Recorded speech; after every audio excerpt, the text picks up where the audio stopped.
You're watching PowerNation. Today on Detroit Muscle, we ignite the power plant and drop the hammer on our Hurst Olds, making a few hot laps to declare victory. Then we head on over to a museum that's in a lane all in its own.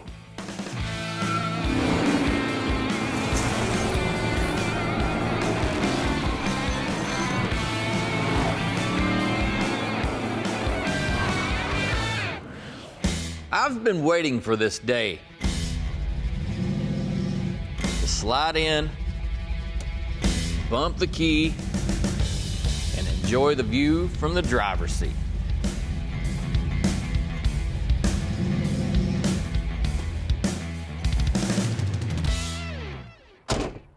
Today's the day that we finally get to reap the benefits of all of our hard work. Guys work months and/or years on their projects, and we finally finished with ours.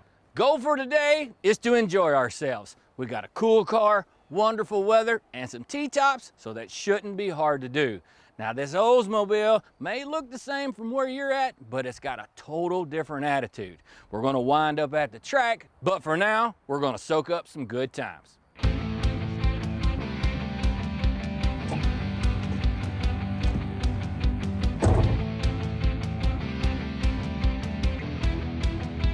It's been one heck of a journey transforming this Hurst Olds from a middle-aged motor car to a lean and mean street machine.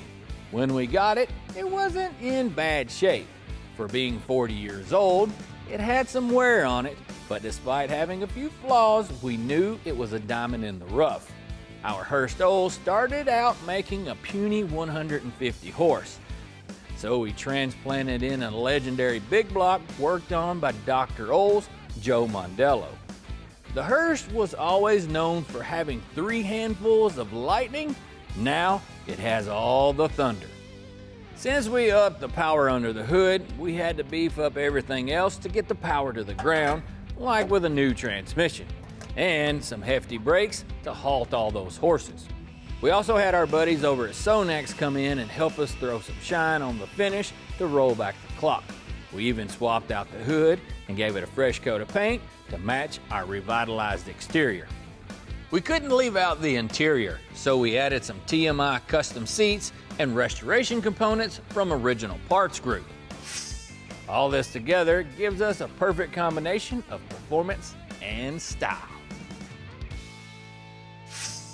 Any time on the calendar during the fall could be considered perfect to set the date for completion on a project. We've been working on this one for hours on end, pulling some double shifts just to get it out here and in the sun.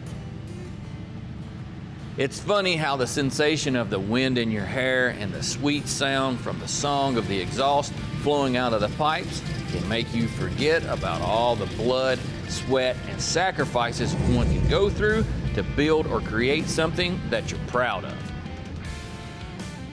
If you haven't ever had the opportunity to participate in something of this magnitude, you don't know what you're missing. It can give one a sense of accomplishment and recenter them as a person.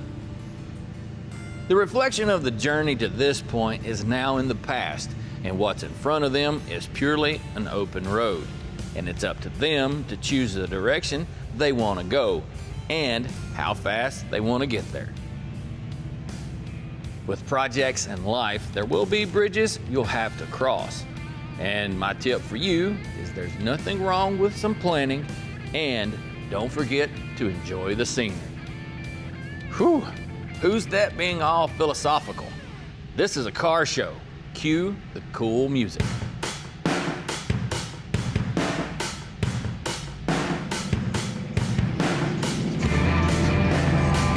Just down the road from us are some friends that like to have a good time. Here at Etheridge Motorsports Park, there's one thing for sure. Here on Friday and Saturday nights, there's plenty of folks who are ready to crank it up.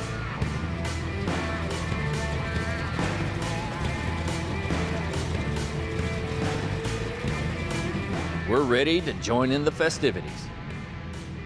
You could say that there are some attendees who are dressed for the occasion.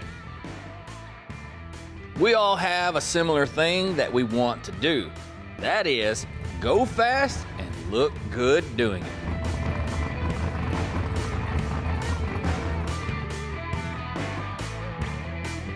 With many hours spent and a few final adjustments combined with an open track, we're finally ready to make some noise and turn this Oldsmobile from a street car into a track star.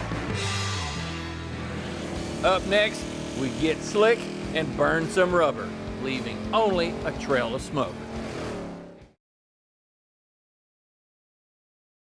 So what's better than coming to the track?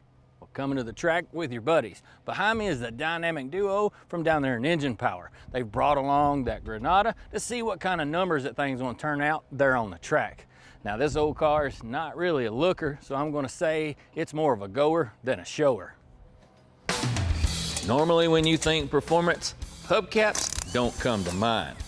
But with the power that this thing makes, I just hope they stay on.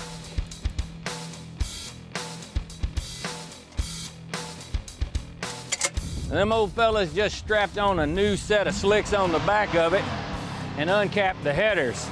It's gonna make significant more power than it did before. That thing's got another healthy shot of nitrous on it too. I'm pretty anxious to see what this thing's gonna, put on the wall over here.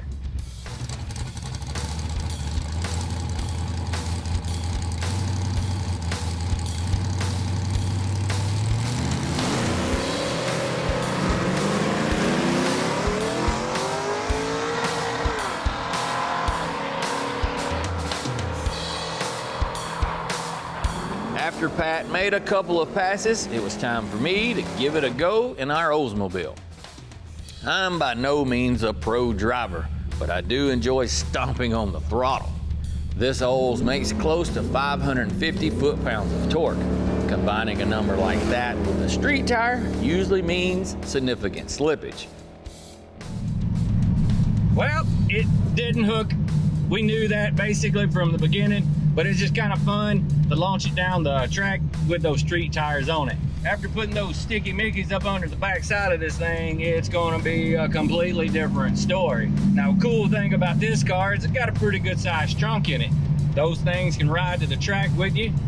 Next thing you know, you jack the car up, reskin this thing in the back, make it hot lap. There's nothing wrong with having a track car, but I'm a way bigger fan of having a car that is track capable. Swapping a couple of tires isn't that big of a deal.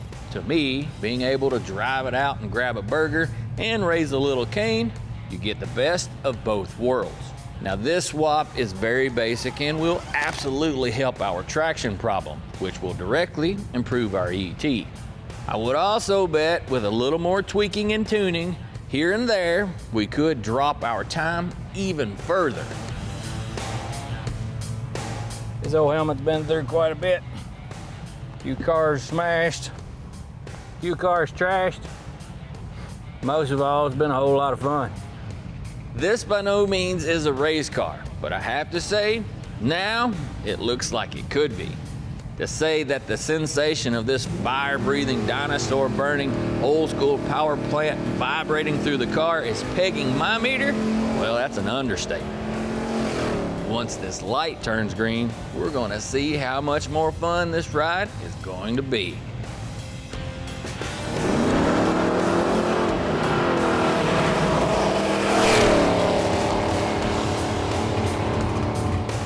Yep, that's way better.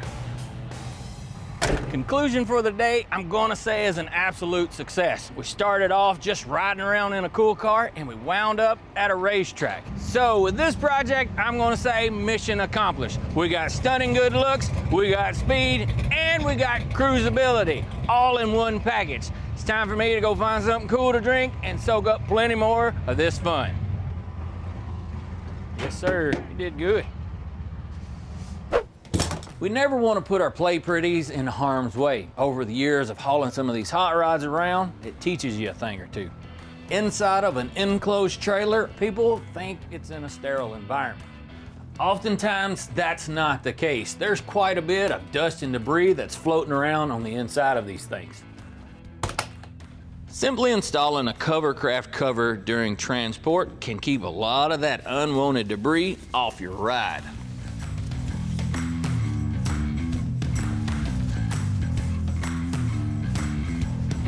A lot of us go to great lengths detailing our pride and joy to show them off. Hours upon hours are spent washing and polishing them for a perfect reflection. And it can be frustrating to do all that, and in a commute, a lot of that effort be lost or potentially damaged.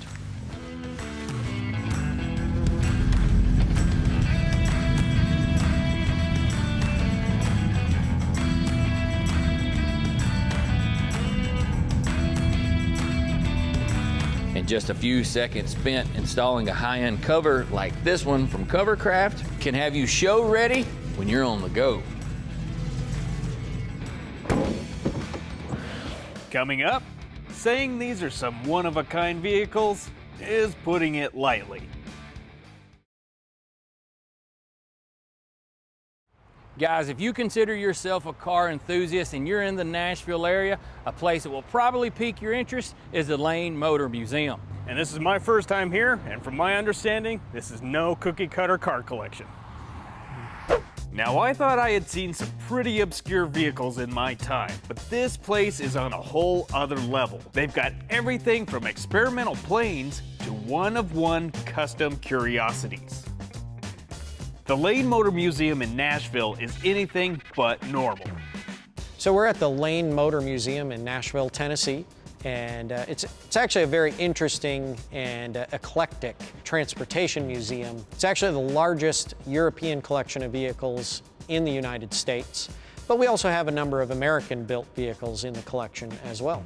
Yeah, I mean, I think the draw of the Lane Motor Museum is the depth or the breadth of the collection. You know, there's a car here for everyone almost, but then we also have bicycles, motorcycles, airplanes, boats. We have a little bit of everything, but if you're just looking for the cars, you're gonna find cars from all over the world here, number one. There's gonna be cars you've never seen in your life or never heard of. Whether you're interested in the technology of the vehicle or the human connection or the human interest point of the vehicle, I think that's the draw, is there's always something here that the visitor is going to connect with, no matter who you are.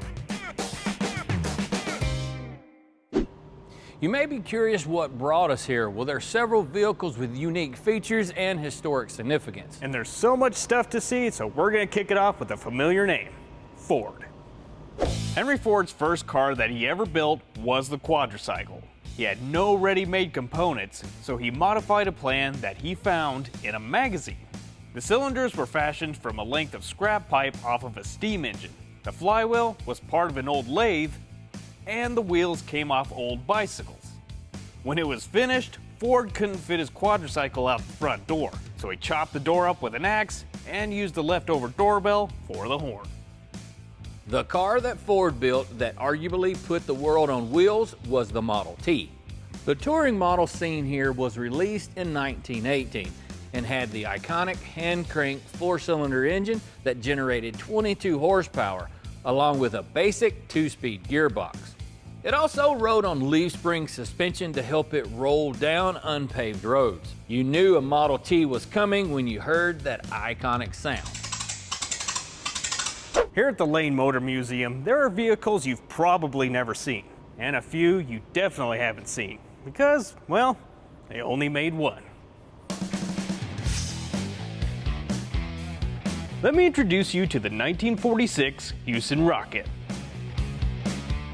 It was hand-fabbed and welded to give it an aerodynamic shape with no projections anywhere. It has glass-covered headlights, as well as no traditional outside door handles. It sports a Ford flathead V8 engine that generates 85 horsepower. Not to mention, it may be the dictionary definition of mirror-like shine, with the entire finish of the car being reflective chrome. William Hewson ran out of funding just as the body was finished, so no others were produced, making it truly one of one. If you're talking aerodynamic autos, the Von Dutch rocket car may be at the top of the list. This is a literal rocket-shaped car because it was built from a 120-gallon belly tank of an F-86 Sabre jet fighter. It has a vintage Harley-Davidson UL flathead engine. It also has wings, wheel spats, aero gauges, and a custom leatherwork in the cockpit. Even though it's modeled after a jet, there's nothing plain about this ride. Up next, we get to see a car that is hard to put into words, but it's easy to articulate. Whether it flies, floats, or is foot-powered, this place has it all. The Lane Museum has many unique creations. The inspiration for some is more obvious than others. However, one vehicle in particular is hard to describe, but easy to articulate. Wow, that thing is impressive. Yeah, so this is the 1958 Survival that I mentioned earlier. It's actually built out of a 1948 Hudson, which you guys can probably see kind of the body lines down it. Totally 48 Hudson. A guy in Massachusetts named Walter Jerome got very interested in automotive safety in the early 1950s and came up with an idea for this car. The biggest purpose of the car is what he called force deflection. And that's why you see that it's actually articulated or hinged in the center. It allowed not only for the engine to be separate from the passenger compartment completely, but if something was to impact this vehicle, rather than actually assuming the force of that impact, the car would actually swing away from it and deflect some of that energy out of the vehicle, so the passengers inside wouldn't get bounced around or thrown around inside the vehicle. I gotta check the cockpit out on this thing. Yeah, and it's funny you say cockpit because he really kind of was thinking in that direction, segregating the driver into what he called the driving turret, which is what you see up here with this round plexiglass windshield, and just felt that it would make for safer, more focused driving. You separate the driver from the passengers, the driver would be more focused on what he was doing. Did he keep the original Hudson power plant in it? So yeah, interestingly enough, it's actually pretty much all Hudson underneath. The engine is the Hudson 6-cylinder automatic transmission that the Hudson had. Even still has the 2-piece Hudson drive shaft underneath. They were known for having a short drive shaft up front and then a long at the back that all went to the rear axle. Because the front end articulates for steering, they actually basically welded the kingpins. You know, they welded the front steering dead straight. So it's now all relies on the pivoting action of that front end to actually direct the wheels where they're going. It's definitely one of the quirkiest cars we have in the collection, I would say. Not practical by any stretch, as some would say. Not all good ideas are practical ideas. There's no shortage of unique finds here at the Lane Museum, like this Davis 494 XP. It has a 3-speed column shifter and is powered by a Continental F4162 4-cylinder motor that generated about 64 horsepower, topping out at about 70 miles per hour. Davis also produced the Divan Baby. It had 3 wheels with disc brakes and allegedly could go up to 100 miles per hour. It was rocking a 50 horsepower Hercules 4-cylinder engine and was designed with an extra low center of gravity, so it could take corners going 50 and not tip over. Davis vehicles had a very science fiction look for the time, and some people may have thought this might be the future of the automobile. When you're talking about out there concepts, you gotta give a nod to the Dymaxion. Legendary designer Buckminster Fuller gave it a fully streamlined body, rear wheel steering, mid-engine, front wheel drive, and a very unique 3-frame chassis. A pretty cool concept, but too complex for mass production. Well, it's kind of, when I say it's a hobby gone wild, and I thought, I need to I either need to stop collecting cars or I need to put them together in one entity. And that was kind of the impetus for the museum, is like, you know, here's a way to put all the cars together. So I thought, you know, here's the perfect opportunity for that to happen. I think it reflects a lot of my taste because, you know, I'm a mechanical engineer, so I was drawn to, some people are drawn to the aesthetics. I'm drawn more to the mechanical strangeness, different systems, drive systems, different steering systems, things like that. So, you know, every museum kind of has its, if you want to say niche, right? If you're the Corvette Museum, it's Corvettes. If you're Studebaker Museum, it's Studebaker, right? So weird and unusual, or however you want to term that, it's kind of became known as us, which, you know, and that was a good thing because it sets us apart from a lot of other places. And, you know, there's a lot of cars here that you're not going to see other places. I mean, a lot of people come here that are not car people, they're just generally interested, and they tell me I really enjoyed this because of the different shapes or the different colors.